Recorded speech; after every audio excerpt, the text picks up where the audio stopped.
Yes. Yes. Yes. Yes. Yes. Yes. Yes. Yes. No. Yes. No. Yes. No. Yes. No. Yes. Yes. Yes.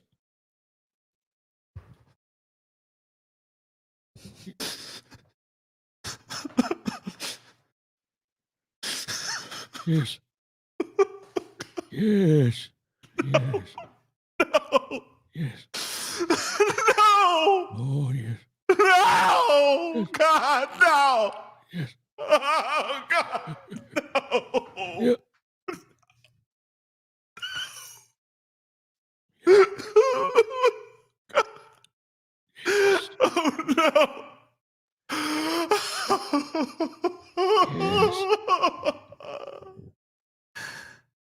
no.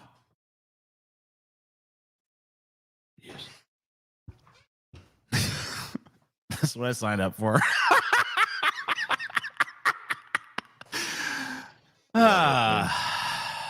Yeah. Gotta love it. Oh, why is TJ crying? He's yeah. We just did an improvisational scene with a whole arc. You know what I mean? Yeah, and a fucking we did theater. journey. We did experimental theater right there at the beginning of this. Yeah, a little bit, a little smidgen. I love your episode, TJ, where you show a bunch of pictures and y'all react to them, like the Creepy Toys episode or Nostalgia Video. You did as well. Yeah, those are pretty fun. They're easier to pull, obviously, too. So that's the good thing. I find that oftentimes some of the easier to pull ones do have sometimes a better energy because it just relies more on us just discussing the topic rather than there's not as much of scaffolding. Right. Yeah.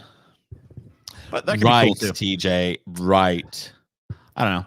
I feel like when it's like an interesting topic, like the dolphin shit, it's like there's so many like interesting little ethical implications and shit. But some people, their minds just don't fucking get going on that shit. You know, they're just like, yes. So, dolphin's stupid. No, I don't know. Bumper sticker. We make whole show about bumper stickers. Stupid, dumb show. Where's good show? Ooh, this show talk about this person don't like that person. That's interesting. Well, they disagree. Wonder what they'll do to each other. This cool. Talking about the Ukraine war. I mean, I don't know, dude.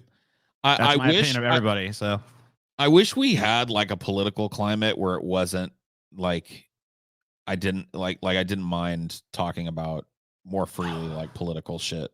Like me having an unpopular opinion on this, that, or the other thing wasn't like weeks and weeks worth of bullshit. Here's the thing. We now live in an age where I don't think there is such a thing as a popular opinion anymore. I'm pretty sure that no matter what you say, there's going to be some fucking group that's going to be pissed off. So it's like, I don't even understand why anyone makes a big deal about like, I'm offensive. I'm offensive. Yeah, who isn't? Do you have an opinion? Then yeah, there's a bunch of people offended. Okay, big fucking deal. It's not hard anymore. If it was like people were still like tough skinned, like, oh, water off a duck's back to me, motherfucker. But everyone is like a little exposed nerve that's just like, yeah. So I just think like honestly, like it's not even really about avoiding the criticisms or critiques or mean memes or whatever the fuck. It's about like, I feel like that it does an actual disservice to discussing the topic at hand. When the only thing that's happening is talking about how wrong I am, then I'm not serving anything by fucking engaging in that conversation. Yeah, it's where I kind of lost the framing. It's like, all right, you start from the position of you're a piece of shit who doesn't know a damn thing. Right. Defend your way back from that. And It's it's like, fucked okay. up too, because when it comes to this, like I'm on record as being a fucking guy. I do not agree with wars. Like I do not agree that America should be financing one half of the war in Ukraine. And it's like right now I'm looking at the front page of the Canoes. Look at this shit. All right. You Let's know, see. by the way, I'm so glad the Canoes is back. Oh yeah. But I'm looking I at love the front that. page of the Canoes, and it's like, I love its bold use of yellow. right. Russia launches biggest airstrike since the start of the Ukraine war. Yeah, that's what happens when a war is escalated. You know what I mean? Like both sides suffer when it comes to like losses and shit during the escalation of war. So when you send a bunch of fucking weapons so that Ukraine can push back against Russia, they're going to escalate. They're going to start using the thing that you don't have, which is their superior air power, and they're going to bomb the fuck out of you, and it's going to be horrible for the people that live in the cities. A lot of people, when this war started, were surprised that Russia didn't bring this like strong air game right from the word go.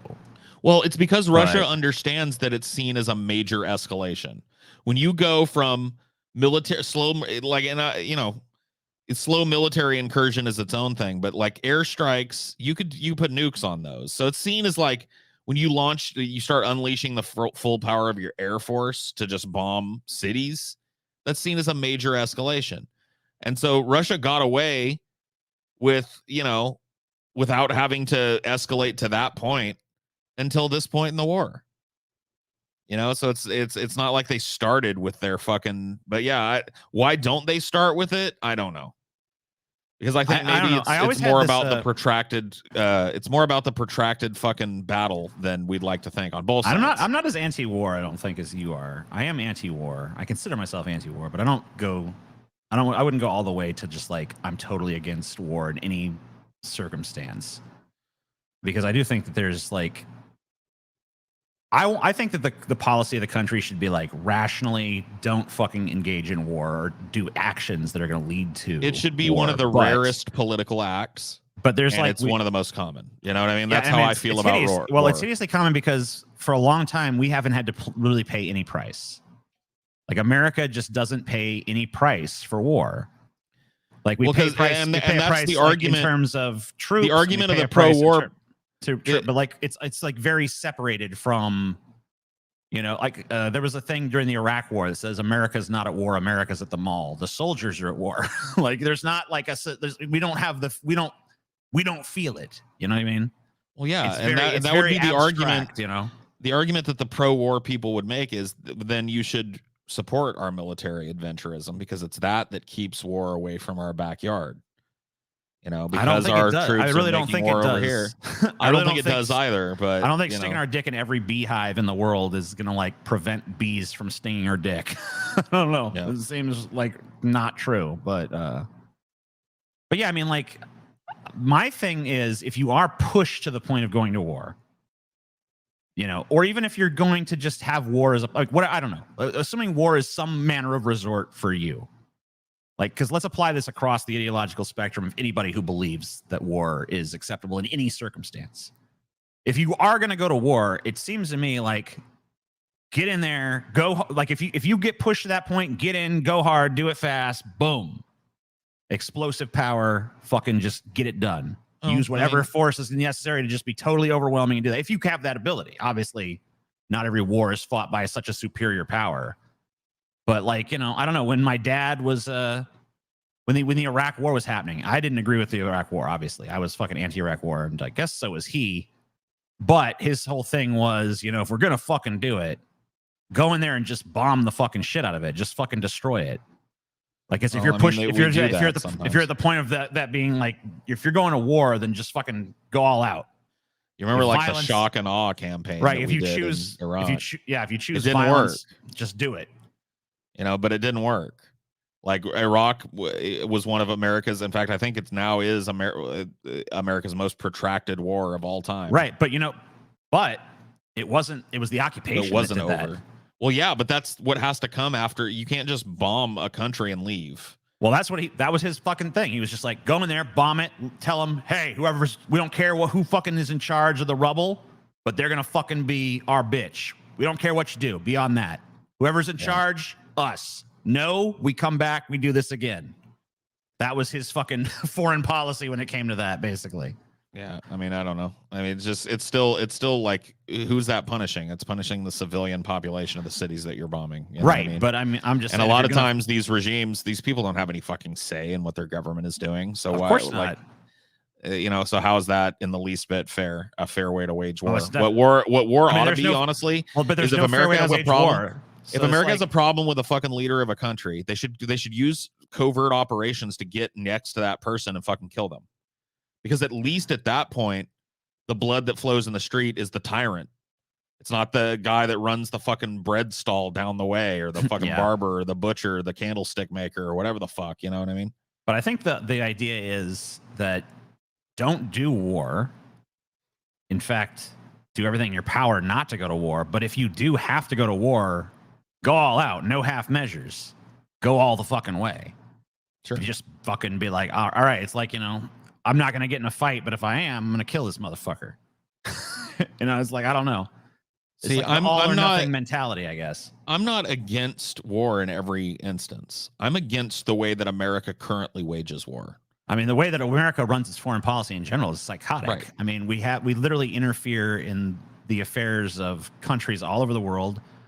I mean, not just like diplomatically applying pressures. It's like we fucking do sanctions, and we have fucking political assassinations, and we're funding coups, and we're funding militias, and we're doing all kinds of wacky, crazy fucking shit all across the globe. Proxy warring with Russia, proxy warring with China, fucking meddling in foreign affairs left and right. Yep.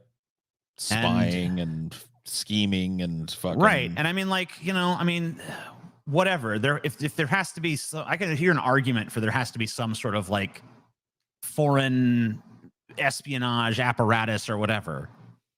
But like, sure, but like that shouldn't include constant fucking military coups and shit. We should know what's going on in these fucking countries. I feel like we should it's do the direct like meddling that, you know. Yeah, we should do like a fucking Star Trek, The Next Generation, or any of them really, Prime Directive sort of goddamn thing, where it's like, don't interfere.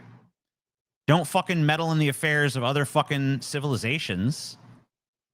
If they want to fucking have a relationship, it should be fucking based on like mutual assent. Like, hey, we want to deal with you. Hey, we want to deal with you. There's very little of that in any of these like war kind of situations that we find ourselves in now, and we're constantly embroiled in now for 20 plus years. But like, there's very little of that. It's all about profit. It's about securing we're putting out fires a profitable with gasoline. route. Right. It's about securing oil fields. It's about usurping a government that doesn't like the United States and replacing it with one that just like is slavishly fucking subservient to the United States. And we've seen over and over that this does not work. The people do not want to be conquered culturally or whatever the fuck by America. They will overthrow any government we try and set up. It's just not the way to fucking do things. And the reason that it's still done is because there's a lot of profit to be made in the short term. When these governments are in that interim period where you've established your little puppet, you're getting fucking millions and billions of dollars for different companies and shit. It's the fucking, everybody's riding high on the hog if you're in the defense industry or whatever the fuck. But that's what it's done for. And like, I don't know what proof you need other than having Dick Cheney basically running the invasion of the Middle East, and also kind of in a shadowy way running one of the biggest contractors in the United States that benefits directly from fucking. You know what I actually thought about today is, and I hadn't thought about it for years. I mean, it used to be brought up all the time, but the fact that during the Bush administration, we were run by a dude named Bush and a dude named Dick. It was like somebody's getting fucked. You know what I mean? Yep. The Vietnam War. It's like what was that about? That was about America wanting a friendly government near China, not an unfriendly government. They wanted to benefit from the trade partnership with fucking like a healthy America-centric trade partnership with Vietnam. So they wanted to install an American-friendly capitalistic government so that we could exploit that place. That's what it was about. Think about what it's really all about at the fucking base of it, though. Like, even fucking beyond that, just like the fucking billionaires, I mean, probably mostly millionaires at the time, but billionaires by today's inflation standards, the billionaires of their day being terrified that the ideas that were taking over in Russia were going to fucking take over here, and just doing everything in their power to fight that. Well, what are those ideas though? Anti-capitalism. Well, yeah, because it's like They're looking at us. The Maybe big we should fat have a pigs. society that doesn't, Right. That's why they're afraid of communists. right. It's not. Well, it's not obviously. just like, oh no, they're different than us. It's literally communists want to interfere with our method of extracting capital from human beings, and we can't have that. right. And so, So these any- wars are I mean, so committed basically, in any defense country- of that. right, and any country that has that, so like literally all of this stuff that's ever happened has been to protect the feelings of the fucking upper class in this country. Every Not just single the fucking feelings, war the that's happened. wallets, the continued domination. It's about. But I mean, It's like, even it's those not even wallets really are about about their money. feelings of fucking power and like dominance Right. over other people. It's and not like, about money in the end. Money is just a means to an end to gain power over a population. The more money you got, the more people you can boss around. That's just the way it works. The more deference you get in the judicial system. There's an upper class, and you ain't in it. And those people wage war all over the world. And yes, Ukraine is part of this. If you believe for a second that anybody sent anything to Ukraine with pure intentions, if you think that all the shit that gets parroted at you in defense of this war, like they have a right to fucking defend their freedom or whatever, they don't give a fuck about that. It's about the oil reserves under Ukraine. It's about the fucking trade partnership with a friendly nation with a puppet American government at the head of it. That's what it's about. So this war has been protracted and prolonged, and now people are dying in fucking escalating airstrikes all over Ukraine to protect capital. And I'm not for that, dude. I'm not for any kind of participation in that. You know, even if America's playing the good guys this time by arming the Ukrainians in order to defend, that's the same fucking excuse they used in fucking Afghanistan. They were arming the fucking people of Afghanistan so that they could protect their freedom against Russia. Look how that fucking shit turned out. Just got our dick out of that beehive, and it's And a I love total how the, fucking there's Mad like a Max mess very over weird there. racist stuff that happens at that talking point too, where it's like, oh, well, Afghanistan and Ukraine are very different. It's like, well, yeah, because one's whiter than the other. Is that Ultimately, what no, it they're is? not. They're a foreign fucking country whose fucking government and well-being is monkeyed with by two superpowers trying to gain fucking more money and prestige for themselves. It's what it comes down to. So they're really not all that different. Yeah, and it's like, as we fight for the morsel, it's like both sides are like, look, I don't want to have to be drawn into this fight for this morsel, but if I don't try to eat it, this other country's gonna eat it. So we gotta fucking do something, guys. And it's just It's like like, all right. every fucking thing. Like, I don't spend a ton of time reading the news, but I read it. And every time I read about the Ukraine war, it's talking about escalation. And I'm like, how fundamentally is this a good thing? How is escalation of war a good thing? If you care at all about the civilian population of a country or two countries, or even the fucking lives of the soldiers who are oftentimes pressed, ganged into these fucking wars and shit. If you care at all about those people, how can you possibly make the argument that an escalation of war is good for anybody in Ukraine? If you care about people, just genuinely people. But see, that's the thing. I believe, honestly, we have been groomed to care more about the imaginary line in the sand that makes up a quote unquote country than we do about human life and the preservation of such. Period. There are people out there who are more invested in the idea that there is a Ukraine, that there is a fucking Russia, than they are in the idea that, you want to protect fucking people.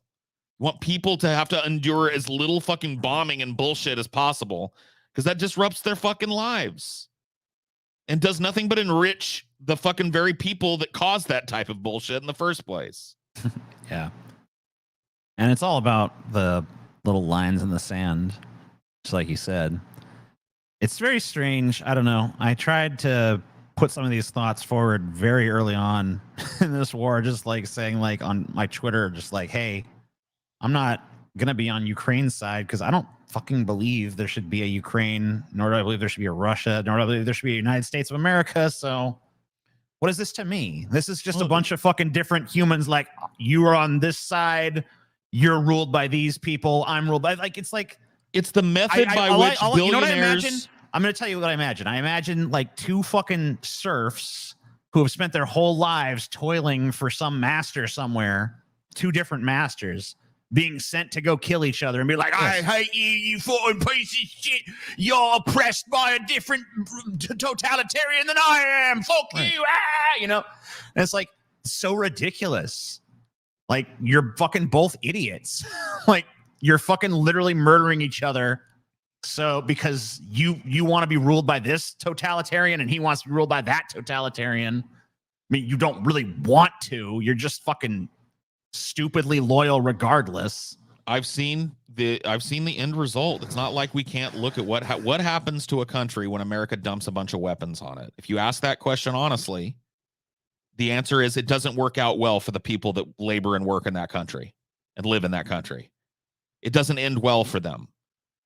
It doesn't. You cannot show me a single fucking example of America dumping guns in a country where it didn't have long-term protracted consequences for the nation.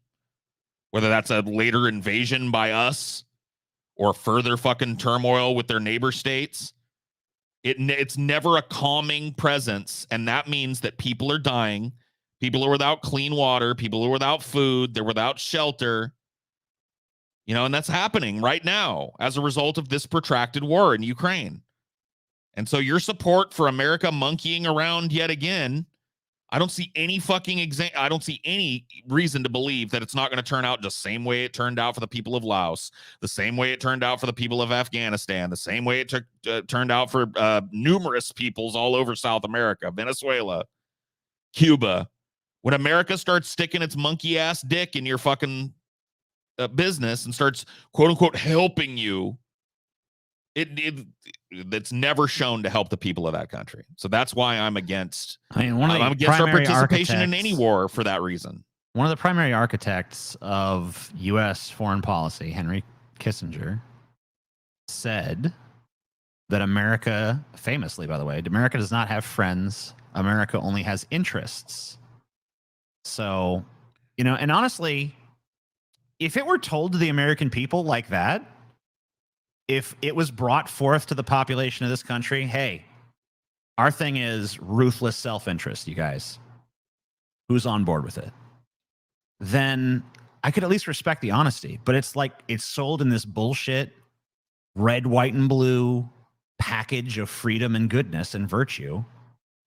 I don't give a fuck about that. If you want to be warmongers that want to pursue your own interests of your own little tribe, and you'll use violence and everything else to get it, as far as I'm concerned, that's a perfectly valid survival strategy for a human being.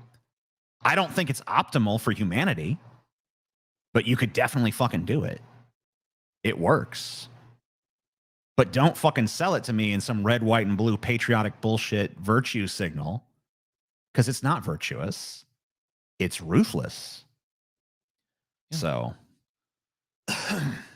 you know, and we have been groomed as a nation. And when I say we, I mean people in the United States have been groomed as a nation to root for the home team in every one of these wars. Even if it turns out worse for the world, America's always right.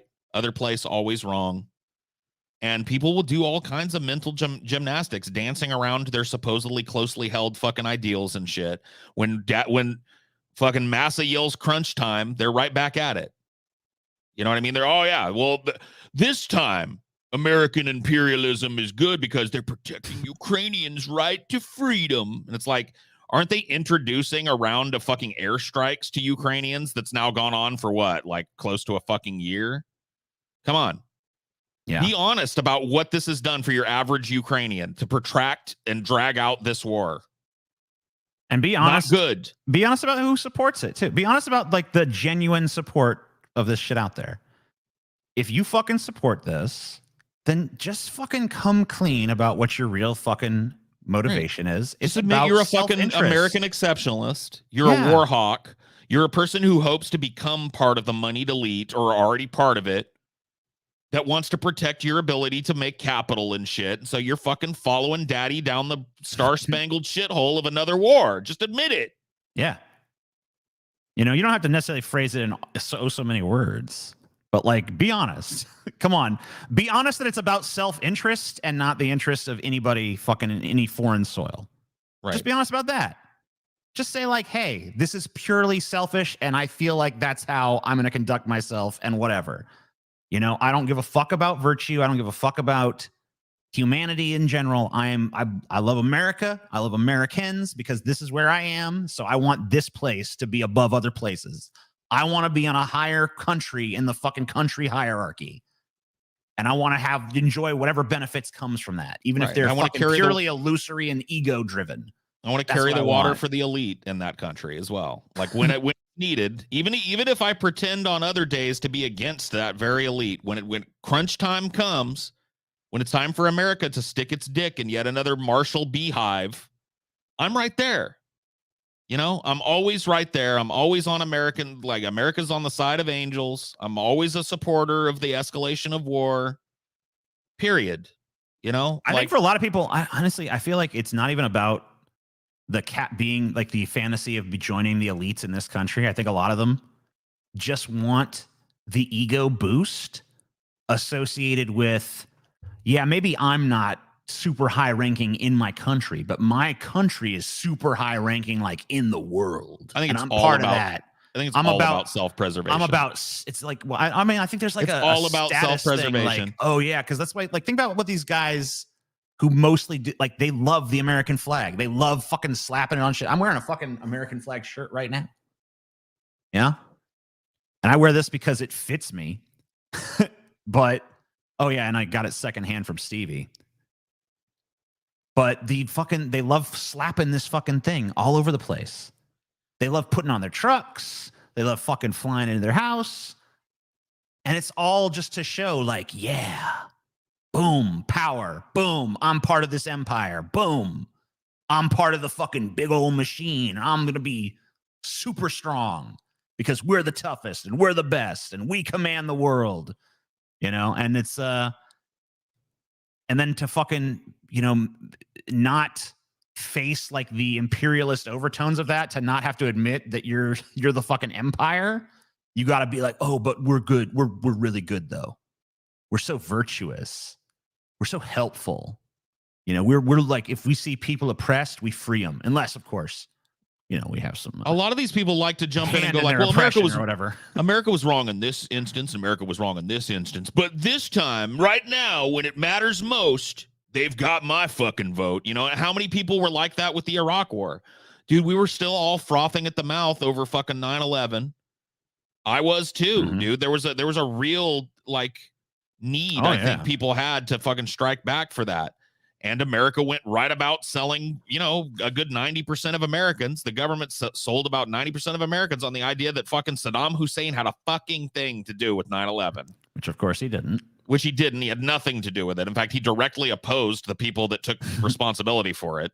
He was actually a dude that was fighting Al-Qaeda geopolitically. He did not like fucking these religious conservative imams and shit moving in on his strongman shit. So he was actually an opponent, the people that did 9/11, but we ended up traipsing all over Iraq, torturing the fuck out of people for no reason, blowing people away. Dude, some of the shit that has happened in just that war, if you just look at Iraq, yeah, dude, some of the goriest, horrible, painful, torturous deaths that humanity has ever suffered in history.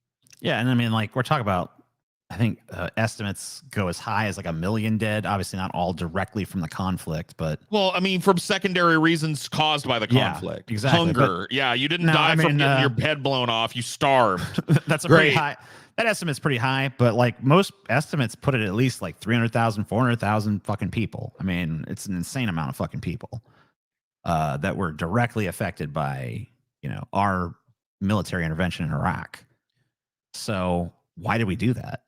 It was under false pretenses, and the dude who brought us there under false pretenses is still just like walking around and going and hanging out with Michelle Obama. And here we are again. This time it's not in the Middle East, it's in Europe. And we breaking our dick off in another geopolitical beehive because we, and when I say we, I mean our billionaires, stand to benefit from a free trade relation with an America-centric puppet government in Ukraine.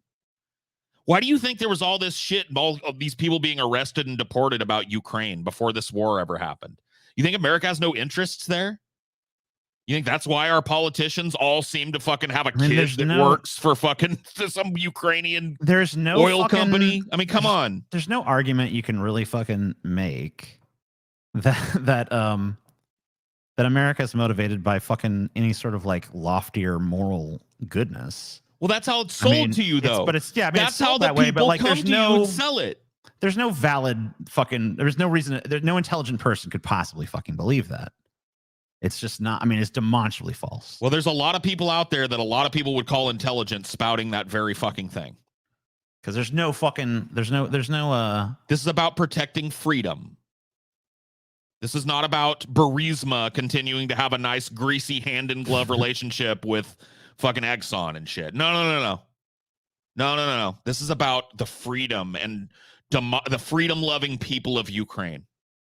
And they're right, TJ, to fight back against their Russian oppressors. Which is exactly how they sold our intervention in fucking Afghanistan. I mean, they could be right or wrong or otherwise. I mean, that's a totally, like, whether or not the people of Ukraine are right to fight back against Russians. That's not for me to decide, though. I mean, that's not what's really at issue when you're talking about America's involvement. No, see, that's where you fucking break with like most of the fucking American left right now. It's because this time those things are inextricably linked. Our capitalistic investment in Ukraine and the betterment of the lives of Ukrainians, inextricably linked, TJ. So even if there were bad reasons for escalating the war in Ukraine, the outcome is good. That's how it's sold. I mean, that's possible. I mean, I don't know. What is a good outcome in a situation like this? To me, years and years of slogging war, horrible destruction of the infrastructure of your country, and a constant influx of military fucking strongmen in every goddamn city, pushing the fucking population around. Nobody. If war was great for people would go live in war-torn countries all the fucking time. Right, but what is the happy ending for Ukraine? Like, if you're in Ukraine right now, where's your happy ending? Now that the United States has rammed its big star-spangled dick up their ass, there is no happy ending for Ukraine. Even if there's not a happy ending for Ukraine. No, because it just gets swallowed up by Russia in that case. People wanted to gloss over it and shit, but there are tons of these fucking racist militias that are, Nazi militias. There are militias in fucking Ukraine that are armed and fucking shit by Russia. They're pro-Russian succession and shit. Sure, of course. And all of these weapons are now in those people's hands, as well as the beleaguered military of Ukraine. You know what I mean? And when the fucking dust settles, let's say they manage to push Russia out of Ukraine. When the dust settles, fire, right? You have a little fire. If you pour gasoline on it, it's gonna get bigger. Those people have the guns. Those people have the missiles. Yeah. Now they have the rocket launchers. They have the machine guns. How do you think that's going to work out for the people in Afghanistan? The same thing happened to us in Afghanistan. Yeah, fractured into a bunch of warlord sub-states, each one claiming that they had the right to rule the fucking land. And who suffered from that? When we left a bunch of weapons there. We left a shit ton of weapons in Afghanistan, and of course they're now the Taliban's weapons. They all ended up in the hands of sectarian fighters who all thought they had a claim to run the new fucking Afghanistan, and who suffered for it? Average fucking people. Right. The average Afghani people died in a horrible slogging war that goes on to this day. Just because we've pulled out of there, dude. Look at any of the news coming out of Afghanistan. It's it's not Max like over there. Yeah, I mean, of course, it's never, because Afghanistan is not a fucking country. It's literally still like in tribal warfare stages of fucking development. So Nazis didn't really disappear from Europe. This is something that Europe has always had a fucking huge problem admitting. That they like to paint it like there was this one madman who cast a spell over one little population of one of our countries one time that was Nazi and racist. And then they all vanished. No, that idea had its roots long before fucking Hitler all over your country. All over your fucking not even shared EU. Literally, there was an American Nazi party that fucking had a huge event in Madison Square Garden, fully attended, thousands of fucking throngs of American Nazis, and we're supposed to believe they all just they just vanished. When Hitler was defeated, They all just vanished, TJ. They'd been defeated. Magically, the Nazis are gone now. And there are people that just don't want to admit that, like we do here in America, because I'll tell you what, dude, I was just scrolling through fucking the canoes the other day, and right around the area I live, there was a national news story about a bunch of pictures being taken at one of the local high schools where people had drawn swastikas all over themselves and shit. You know what I mean? So this idea never left the human race. There are tons of those types of people still out there. A lot of them are in Ukraine. Not all of them, obviously. They're all over Europe, but I'm just saying there's quite a goddamn few of them in Ukraine. There's plenty in America, too. And they've got guns now. And they've got bombs. And they've got mines. And they've got anti-personnel vehicles. And they've got fucking missiles. What's going to happen to the civilian population of Ukraine when, quote unquote, the dust settles? Let's say that they accomplish their ultimate goal. They punt Russia right the fuck out. What's going to happen to the people that live there when the dust settles from that? And now there's like 8 different factions of Ukrainian, quote unquote, military, all armed to the teeth, that decide it's them that should run the interim government. You think it's going to be good? You think it's going to be a good thing for the people that live there? It's going to be horrible. It's going to be another fucking destabilized area of the fucking world. And for what? Profit. Capitalistic profit. There's going to be an American puppet government installed in there. More American fucking financing, this time to fight Ukrainians. This time it'll be like financing the war against the sectarian separatists or whatever the fuck. The Nazis. The pro-Russian people. It never ends for these people. And so that's why, and I've never heard anybody make a fucking argument to the fucking contrary that held any weight in my mind. Because I'm looking at this and I'm just going like, well, what's happened elsewhere when this same thing has been tried? Has this same thing been tried? If yes, what's happened elsewhere? And the answer is horrible death for the people that live in that country that goes on generations. Vietnam is still suffering from our interventionalism there. There are still people being born into horrible, crushing poverty in that country. In large part due to the fact that we raped it. Same is true for Iraq. Same is true for Iran. Same is true for fucking, like, just name it. Anywhere we set our foot militarily, people suffer more. So you have to make a real cogent fucking argument as to why we need to defend a system that's based around that. Maximum exploitation of the fucking populace of a nation. Maximal exploitation of their fucking national resources and shit. For the profit of a few fucking greasy old billionaires here. It's a hard sell for me. Sorry, that doesn't align with me politically.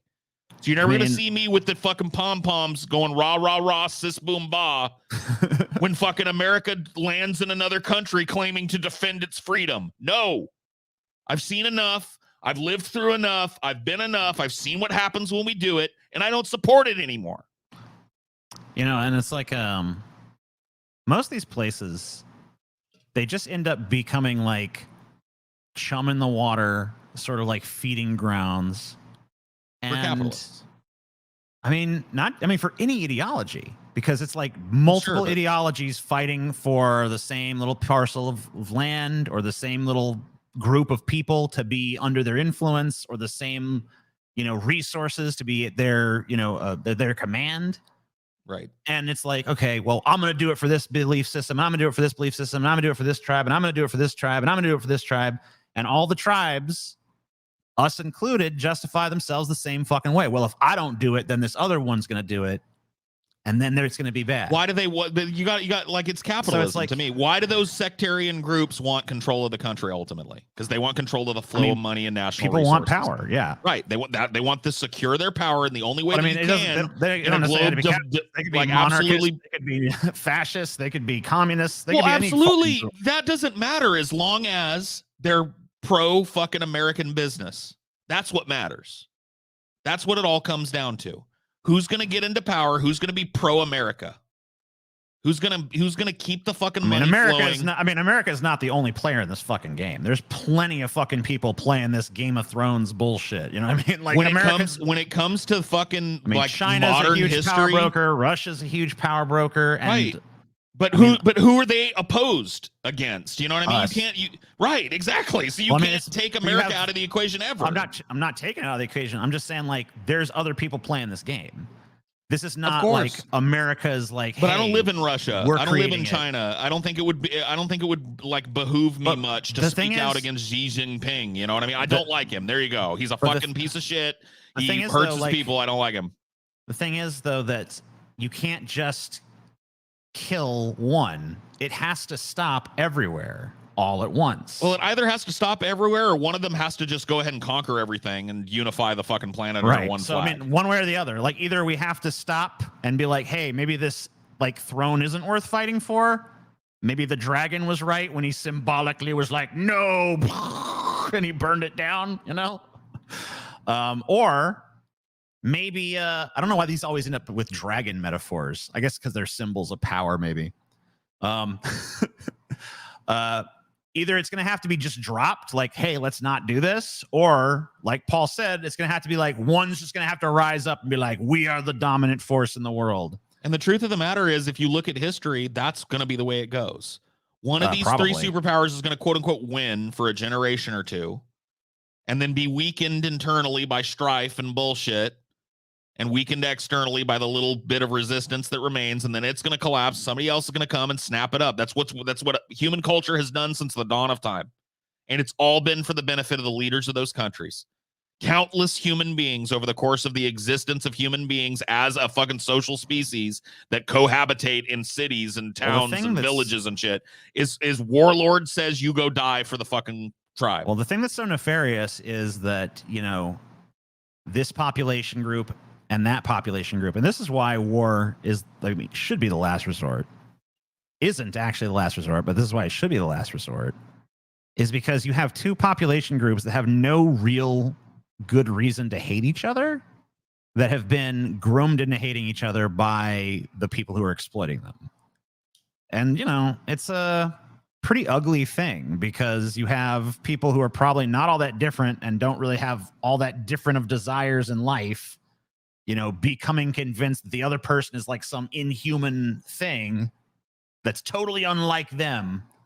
And, you know, whatever lives inside of them is a horrible thing, and whatever is inside of you is this great thing, and you have to extinguish their thing to preserve your thing.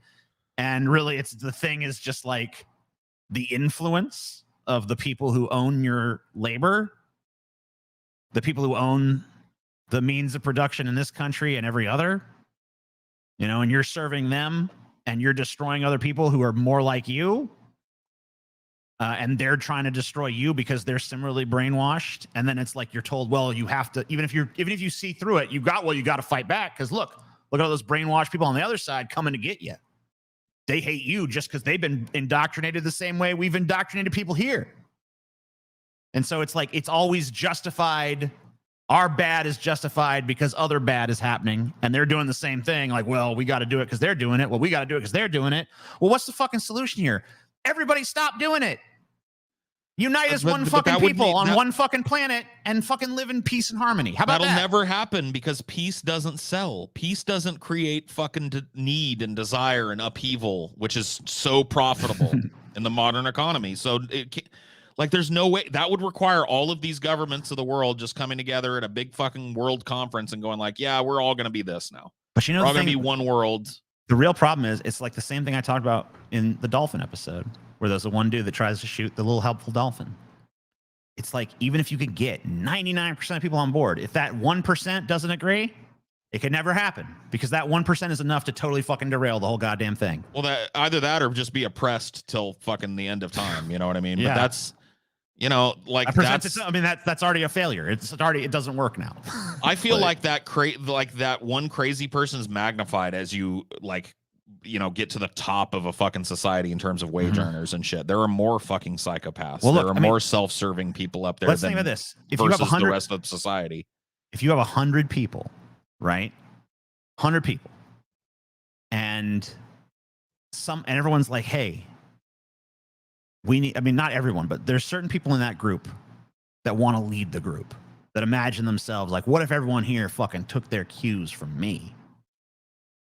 And, you know, who's the guy that's probably going to get to the fucking top of that shit heap?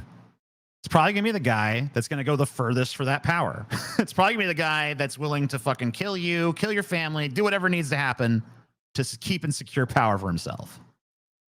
And therefore, like, that one crazy motherfucker is going to fucking rule everybody either through fear or intimidation or drawing other people to his cause, being say, hey, I'll give you some of my power if you fucking fight for me. And he's going to find the craziest motherfuckers in the group that people are scared of and be like, okay, now we got a fucking ruling force here.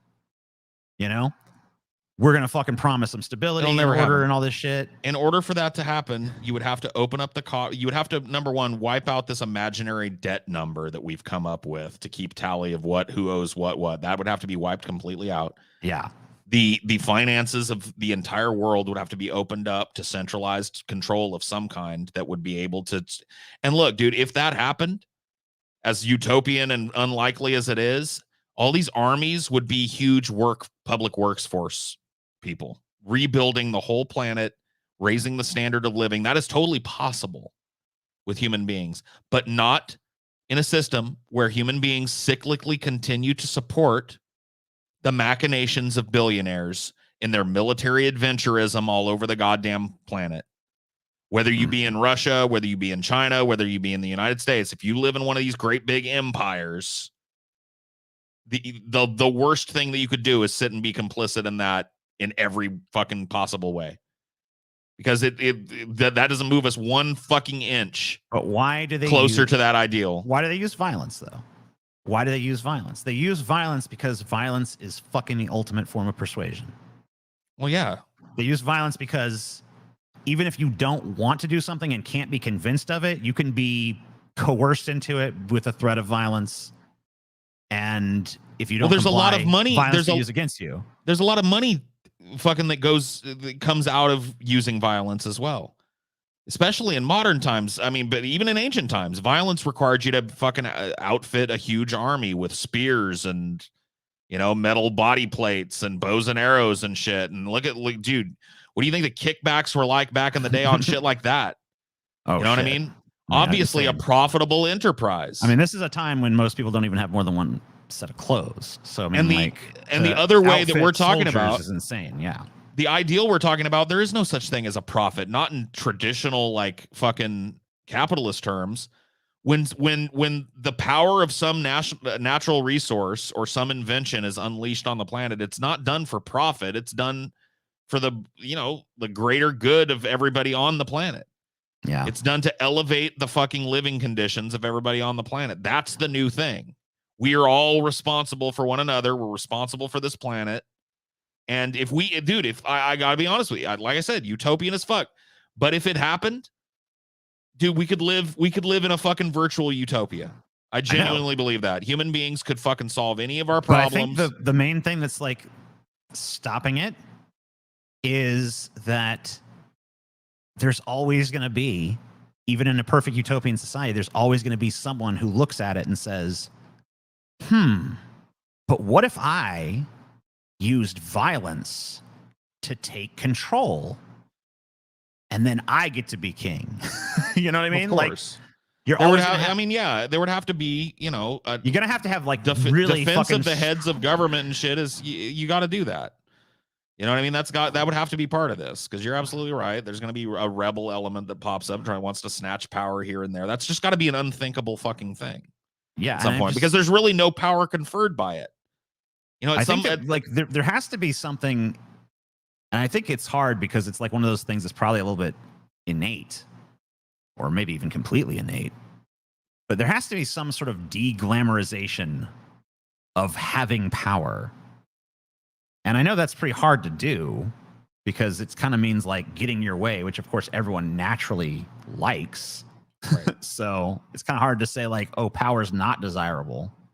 But I think what they really want from power, at least what a lot of people I think really want, is like freedom to like make their own decisions and stuff. So I'd say like create a society that tries to maximize freedom for everyone to whatever extent is feasible. The people that have quote unquote power need to just be administrators who are carrying out a mutually agreed upon fucking group of like a group of axioms that everybody on the planet agrees to: live and let live, provide equally for every human being on the planet, don't overtax your fucking natural resources, harvest sustainably, support new technology that prolongs the human existence or eliminates human suffering. support new technology that raises the standard of life and gives more options to everybody that lives on this planet. And you are the administrator that makes sure that that gets done. And there's a method. If you try and snatch power or use it irresponsibly, there's a method by which you can be immediately removed and replaced with an administrator that's going to do your job. That's how I see it being run. No, like, genuine centralized power other than the people whose job it is to make sure that the fucking wheels keep running. Yeah, I mean, more like administrators than. Nobody would want to worship that. You're just basically a clerk at that point. And as well, you should be. Look, even here in America, this whole like treating our president like a deity thing is relatively new. It's like creepy. Well, yeah. I mean, it's relatively new too. I mean, people used to like, I can't remember was it George Washington where the people had like a party when he got elected and fucking basically looted the White House or whatever. You know what I mean? You used to be able to catch the president just walking down the street and shit, and people would be like, "Mr. Adams, I'm fucking outraged." You used to be able to take your grievances straight to the fucking president's ear. One too many got shot for that to stay in effect, I think. But that's what I'm talking about. Another example of one violent person kind of ruining shit for the rest of us. People, the people kind of enforced that for at least a time here, where it was just like, no, like, it's your job to make my life better. What are you doing? What are you doing for me? I feel like when you have one person that has that much power, it's just like not a proper diffusal of power. But also, I also feel like in some ways the president's very powerful. In other ways, the president's pretty powerless because they can't really go outside the parameters of the system as it's been set up. Like, you can't, like, really, you could, like, the way the United States government is set up, you can't really change things very much just by being president. Right. Like, you look at it. I mean, you could if you fucking encouraged a violent revolution against the country, like, Trump tried to do.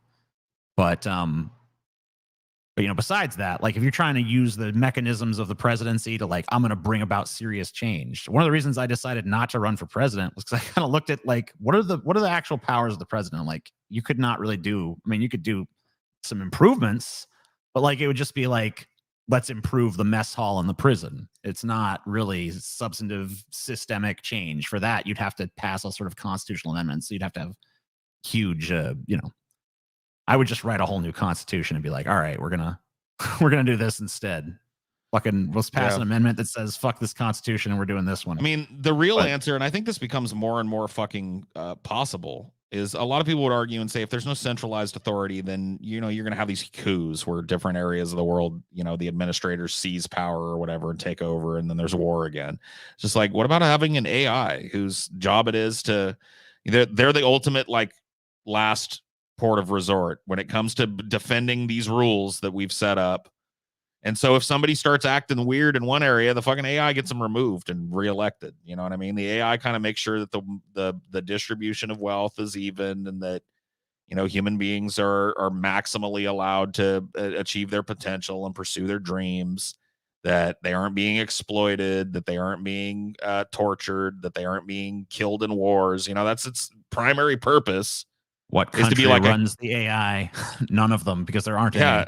None of them, because like the first thing that an AI that had those directives would do would abolish any kind of fucking idea of a country and unify the world under one set of fucking rules.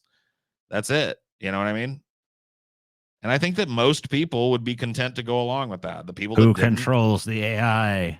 The AI, I guess. Yeah, no, the AI. The AI is in control of us. That's what would have to happen for this to work. We have to cede control, because human beings aren't capable of attaining this fucking, utopian vision. Yeah, for the reasons I've already kind of outlined. Either that or humanity has to fucking evolve. Like, in this current form, we're certainly not capable of doing what needs to be It's not gonna done. happen. We're fundamentally flawed. That's why, I don't really subscribe to the utopian ideal. I think it's possible. Fucking very totally like possible. It's doable. Right. But it's not, is it? I don't think it's possible for us to do it. I think it's possible. Just put it that I just way. don't think it's probable. I don't think it's possible for us in our current incarnation to do it. No. But probably not. But I think, maybe. I don't know. I like to believe that maybe we could fucking improve enough to do it. Depends on what kind of like, what kind of like sort of epiphany about ourselves and be like, hey, maybe maybe we should cede control to something that's like a loftier ideal or something. If something like that does happen, it'll be in the wake of a horrible worldwide fucking conflict for sure. Probably. Because that's what it's going to take. It's going to take fucking like nobody not being touched by it, and the American species. Listen to me, the human species being pushed to the brink of absolutely fucking. I think like all Americans, we are obsessed with being Americans. Even if it's like, well, of course, we're like raised that way. If it's like a disdainful thing, because like they literally make us fucking pledge allegiance to the fucking flag every morning. It's not just that though. That's a small part of it. There is this, like that's just like but that's to me like a way to convey to people just like how entrenched it is, you know? Yeah, you grow up in this country, you grow up just bathing in American exceptionalism. The rules apply to everybody else, but not to you because you're America. You're the greatest goddamn country that's ever existed on the face of the planet. You got more than anybody else on the planet. You know what I mean? There's just this like cult of national worship that everybody's inducted into as a child. And everybody participates in, whether they like to say they do or not. And that's gotta end. Even if you're a dissident to it, it's kind of hard not to like have that internalized just because of how because one of the brilliant parts of the American identity is that we are all dissidents. That's kind of the point, right? Mm-hmm. Like that's baked into our thing. Like we wouldn't accept the rule of a king, and we wouldn't accept the authority of a foreign power, and we wouldn't, so we've got all this like baked in, like, oh, rebels are good. That's part of the American spirit, is rebelling and shit. I told people on my Twitter today, I was like, hating the president is as American as baseball and apple pie. Because I feel like a lot of times the president is just there to be a lightning rod for hate. You know what really made me think about it was when we was looking at those bumper stickers and I saw that Bush is not my president. I'm like, it's just been going on forever. Just cyclical, of course. These guys are just figureheads. Like, so I mean, like, here's Trump, hate him. Here's Bush, hate him. It gives Obama, hate him. Here's this guy.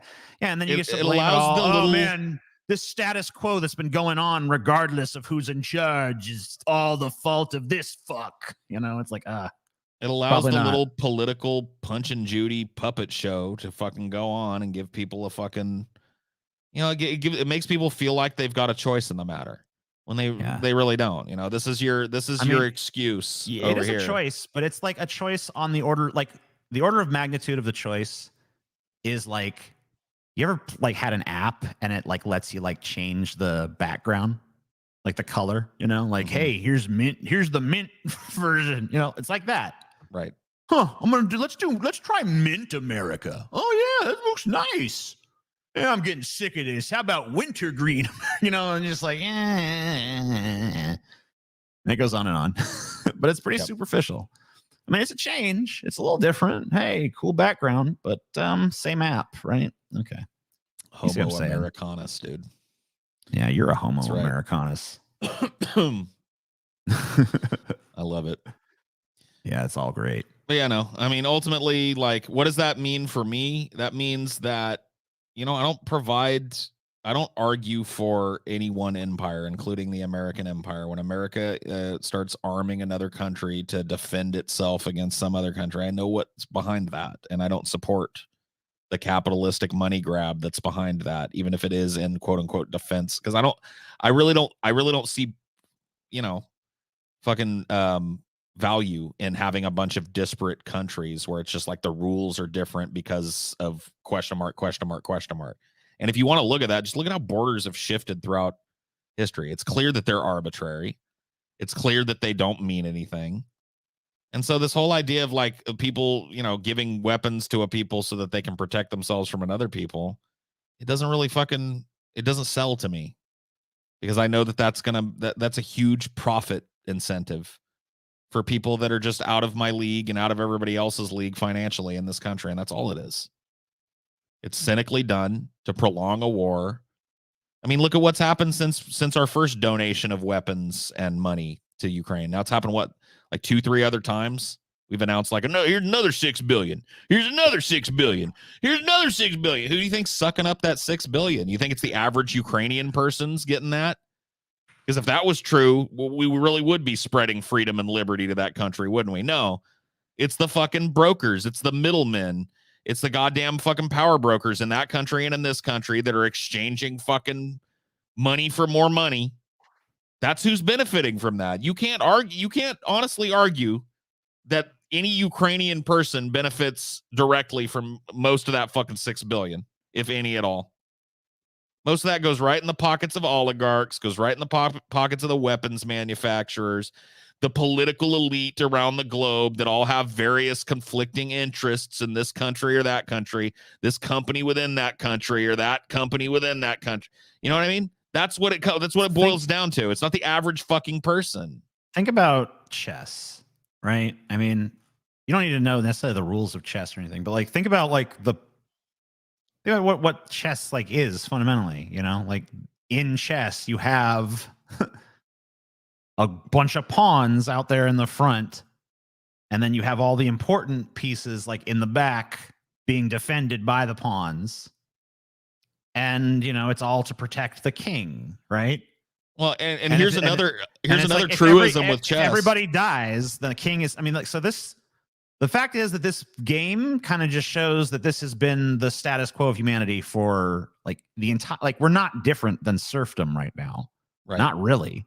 The pawn is the most powerful. So it's even true with this. The pawn is the most powerful piece on the board because it's so numerous. There's not another piece on the board that can, as a unit, deny more moves and force more bad trades than the pawn can. The pawn is the most powerful force on the board. Yet for some reason, they're in front, guarding all the useless. Like, look at the king. The king is fucking useless. King is probably the most useless piece. Right. There is, he can only move one space in any fucking of the cardinal directions, and that's it. He can do shit. He ain't worth shit as a piece.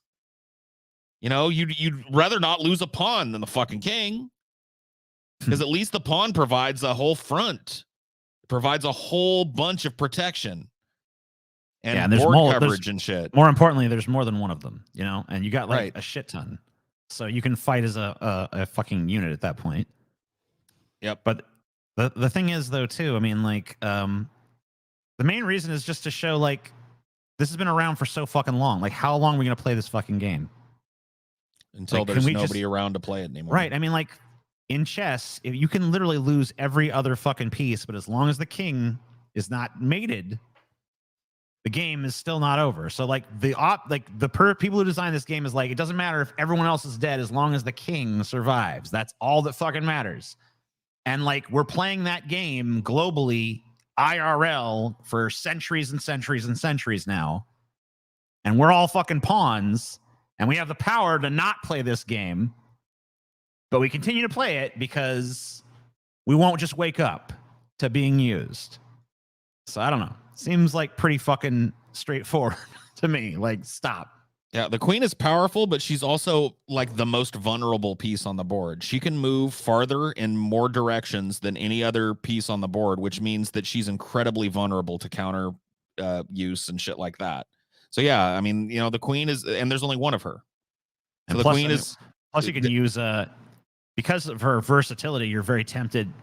It's a very like powerful weapon, but it's also one a glass cannon. Yeah, it's a glass cannon, and also it's a weapon that you can very easily build too much of your offense around. If you've got a close game going, a good metric as to who's going to ultimately win the match is who loses their queen first. You know what I mean? Like she's a very consequential piece, and that makes her the weakest piece on the board. Because if you lose her, you're denied so much coverage of the board for one piece. You know, whereas you lose a pawn, you've got fucking a bunch of other pawns. So, yeah. Which is also why, you know, the why they don't care if, you know, there's massive casualties in the Ukraine or anywhere else for that matter. Right. Because that's how they view people. I mean, that we use the analogy all the time. It's like, we're just pawns to you. You know, you've heard that. Yep. It's true. I mean, that's like it's what it means is you're expendable. You're usable. The bishop, and, like, the bishop is not I don't shit, know why man. I don't know why you accept that. You know, like bishop. Yeah, I mean, bishops are okay.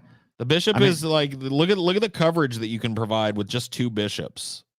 Like they're a ridiculously powerful piece. I mean, the bishops and the rooks used properly are pretty fucking formidable. Yep. I mean, having that double line of attack that you can create like And little defense. you can fucking create like little like laser grids that can't be traversed by Right, other you can create pieces, so, no-go zones on the board with those two pieces. So you yeah, know, for I mean, the sure. queen can do that too, obviously, but like you have Well, better she's such coverage. a target, though. You have better coverage with those two. You know, that's why you got to really fucking. If you're gonna use your queen, you got to really reinforce that shit. A lot of Yep. chess metaphors going on, but I'm not even that good at chess. I'm okay at I'm it, not either. but you know, I'm pretty shit at chess. I don't have the patience for chess, and I actually neither. play too defensive of a game of chess. My dad wanted me to be all into chess because he's like a really good chess player. And when I was little, he wanted me to be into it, and I just wasn't. I just didn't care about chess. I would rather play my Nintendo. You know what I mean? Chess was Yeah. kind of boring to me as a kid, so I never really got great at chess. But I wonder if I might definitely like had no chess excuse. better now that I have a ADHD medication. Maybe I'll be like more Yeah. into it. Hey, this is actually Play pretty some fun. online chess, dude. Yeah. That's the good stuff, right? Did you read that fucking online chess guy that got caught cheating? Or Oh yeah, think there was he- a big controversy Yeah. about that. He was using some other like third-party program to suggest moves to him in these online chess tournaments. the That's level, basically how all the chess is played now in the country. There's not a whole lot of public events, so the your accusation ranking too. within the chess. Yeah, the accusation came out of a bombastic guy who I can't remember his name, but he's like some fucking Swedish dude or. But there's Norwegian dude. there's people who even suggested that he had like a vibrating butt plug in that his coach was using to like send signals to him. Jesus, man. I'm like, What the okay, fuck? this is pretty fucking crazy if that's true. Pretty That's far fetched. That's pretty goddamn funny, dude. Yeah, Magnus know. Carlsen. Yeah, that's it. It's like, oh, what's going on with my ass Morse code? Oh yeah, F7. Well, there's been all right. like a movement in chess anyway, as far as I understand. I actually read a little bit about this, and there's actually a video of Bobby Fischer talking about this in his old age, talking about like why he doesn't like chess anymore, because it's not about coming up with strategies anymore. It's about studying past strategies. So you like to become really good at chess now.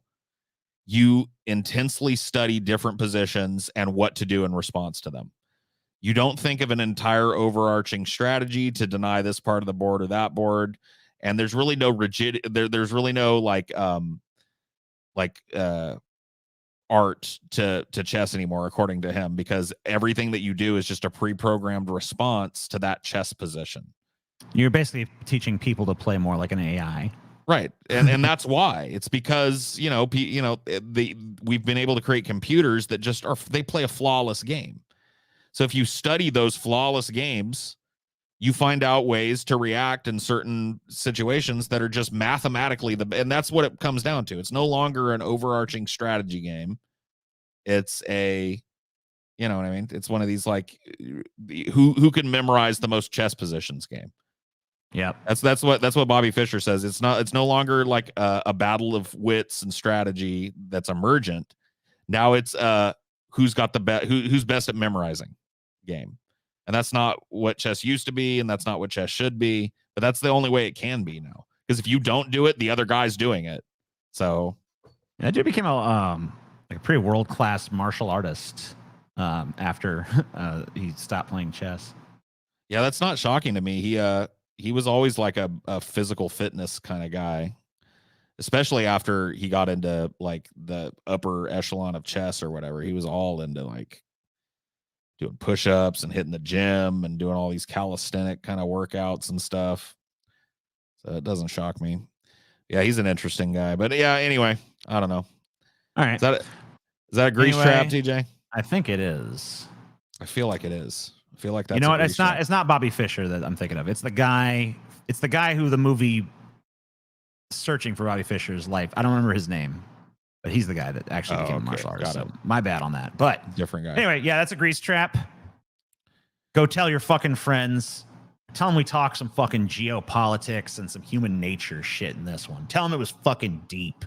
Tell them it was It's deep. profound. Profound, yes. Go to the episode we did today and say, hey guys, just got back from the grease trap. That shit was deep, philosophical, and wise. And you need to fucking pay money to go see that. Yep. All right. Boom. Fare thee well, y'all.